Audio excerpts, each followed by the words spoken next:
है क्योंकि आज हमारे साथ हमारे स्टूडियो में बिग मार्केट वॉइसेस में एबेकस एसेट मैनेजर के फाउंडर सुनील सिंघानिया, जिनको कि मैं मार्केट के टॉप 5 ब्रेन्स में रखता हूं और बहुत अच्छे इंसान भी हैं सुनील जी, और हमारी रिक्वेस्ट मानकर स्टूडियो आए हैं।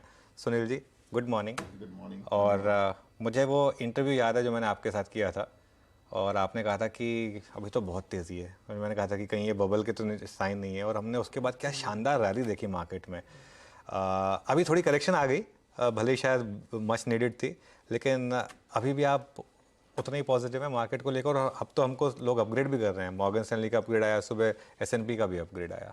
वो अपग्रेड थोड़े से कंसर्न वाली बातें हैं बट नहीं, आई थिंक अगर आप इंडिया को देखो तो आई थिंक इंडिया में ग्रोथ का कोई कंसर्न नहीं है। तो मैं हरदम ये कहता हूँ कि 2022 में जब ये पूरी दुनिया रिसेशन की बात कर रही थी, इंडिया में हमारा डिस्कशन होता था कि 6% ग्रोथ होने वाली है कि 7% ग्रोथ होने वाली है, और आप जान सकते हैं कि कौन सा डिस्कशन बेहतर होगा। And we ended up growing at 7%। अभी नेक्स्ट 2-3-4 साल में भी हमारी ग्रोथ 6-7% से नीचे दिख नहीं रही है। इनफैक्ट जिस हिसाब से सब वो बोले ना, समीकरण बैठ रहा है सब फैक्टर का, आई थिंक इंडिया इस समय जो स्वीट स्पॉट पे है, मुझे लगता है बहुत सालों के बाद ये स्वीट स्पॉट देखने मिल रहा है, जहाँ डोमेस्टिक इकोनॉमी अच्छा कर रही है, एक्सपोर्ट की अपॉर्चुनिटी आ रही है, दुनिया भी धीरे धीरे स्टेबलाइज हो रही है, और foreign capital plus domestic capital both are fueling the requirement of the funds जो अपने को चाहिए ग्रोथ के लिए। तो आई थिंक इस समय सब अच्छा है। वैल्यूएशंस इतने सस्ते नहीं है, वी आर 18.5-19 टाइम्स FY25, लेकिन ऐसा भी नहीं है कि हम बबल कोई जोन। बिल्कुल बिल्कुल। तो slightly over valued but not exorbitantly over valued, और यहाँ से भी अगर आपका रिटर्न एक्सपेक्टेशंस थोड़ा सा बोलते हैं ना मॉडरेट या सेटिस्फैक्ट्री टाइप का है 12-15% का, तो आपको 12-15% क्या अगर मिल सकता है यहाँ से? मिल सकता है, डेफिनेटली मिल सकता है, क्योंकि उतना हमारा प्रॉफिट ग्रोथ भी दिख रहा है। तो 12-15% क्या अगर तो बहुत है वेल्थ जनरेट करने के लिए, अगर उसको आप बीच बीच में छेड़े ना अपने पोर्टफोलियो को, मतलब अपने रिटर्न्स को। तो सुनील सर, एक सेक्टर जिसमें आपने बहुत वेल्थ जनरेट की है, जो वापस काफ़ी टाइम के बाद फोकस में आया है, वो है फार्मा सेक्टर। और चाहे सिप्ला हो, लुपिन हो, आप कोई स्टॉक उठा के देख लीजिए, इवन रिसेंट लिस्टिंग मैनकाइंड हो, बहुत शानदार यहाँ पर अपॉर्चुनिटी बन रही है। ये क्या एक अंडर ओनरशिप या अंडर वैल्यूएशन का एक सिर्फ सहारा मिल रहा है, या फिर कुछ और स्टोरी बन रही है यहाँ पर? नहीं, तो फार्मा अगर आप देखिए ना, तो थोड़ा mid cycle kind of movement होता है उसमें, 2-3 साल थोड़ा सो जाते हैं, एंड उसके बाद में है ना they start to do well. तो फार्मा में आई थिंक पहले कोविड के टाइम पे बहुत अच्छा किया। कोविड के बाद में 2-3 चीज़ें हो गई। एक तो हम बहुत कॉशियस हो गए थे, हम हाथ धो रहे थे, बाहर खा नहीं रहे थे, कुछ खेल नहीं रहे थे, तो बीमार ही नहीं पड़ रहे थे। प्लस जो दूसरी इलेक्टिव सर्जरीज थी वो हमने सब डिफर कर दी, तो थोड़ा सा एक डिमांड जो है थोड़ी सी ड्रॉप हो गई। I think now we are back to normal. दूसरा, डोमेस्टिक फार्मा अगर आप देखो तो 12-13% अभी मंथ ऑन मंथ ग्रोथ आना शुरू हो गई, तो उसका भी एक सपोर्ट है।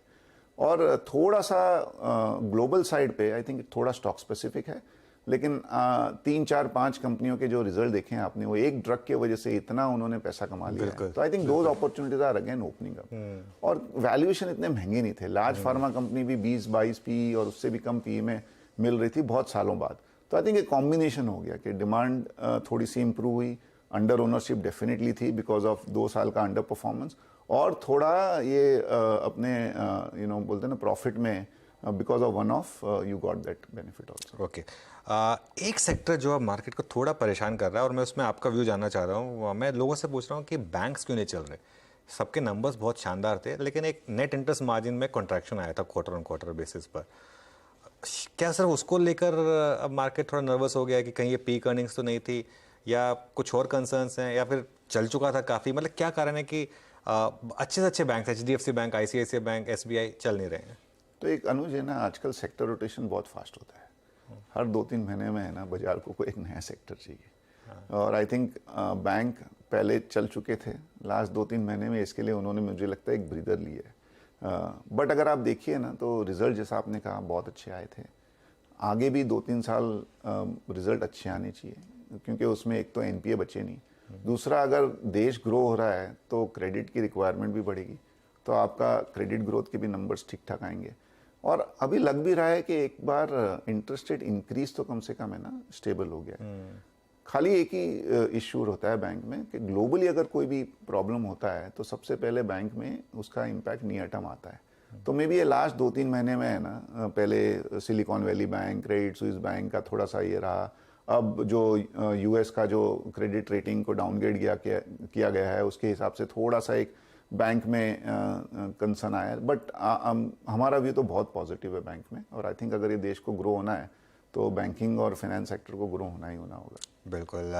अच्छा सुनील सर, आपने पिछले 3 साल में एक से एक बढ़िया मिड कैप्स निकाले हैं और क्या शानदार ग्रोथ रही है। ऑब्वियसली आप स्टॉक स्पेसिफिक बात नहीं करेंगे, लेकिन जैसे रूट मोबाइल हो गया, ऐसे कई स्टॉक्स आपने निकाले हैं। इस समय मिड कैप्स में आपको क्या इंटरेस्टिंग थीम लग रही है? मैन्युफैक्चरिंग एक थीम रही है, जैसे अभी रिसेंटली ये ईएमएस में काफ़ी पैसा बन रहा है। कोई नई थीम जो आपने आइडेंटिफाई की हो, अपने फंड में ऐड किया हो?